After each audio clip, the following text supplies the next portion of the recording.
হাজার বছর ধরে আমি পথ হাঁটিতেছি পৃথিবীর পথে। সিংহল সমুদ্র থেকে নিশীথের অন্ধকারে মালয় সাগরে অনেক ঘুরেছি আমি। বিম্বিসার অশোকের ধূসর জগতে সেখানে ছিলাম আমি। আর দূর অন্ধকারে বিদর্ভ নগরে আমি ক্লান্ত প্রাণ এক, চারিদিকে জীবনের সমুদ্র সফেন। আমারে দুদণ্ড শান্তি দিয়েছিল নাটোরের বনলতা সেন।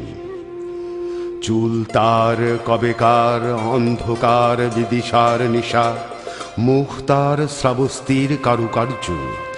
অতি দূর সমুদ্রের পর হাল ভেঙে যে নাবিক হারায় আছে দিশা।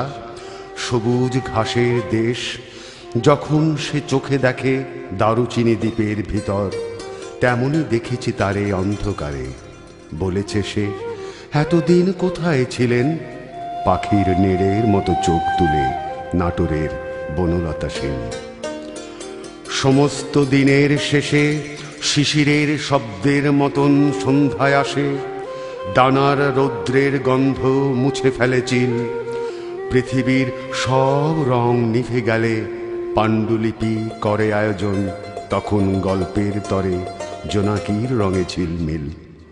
সব পাখি ঘরে আসে, সব নদী ফুরায় জীবনের সব লেনদেন। থাকে শুধু অন্ধকার মুখোমুখি বসিবার বনলতা সেন।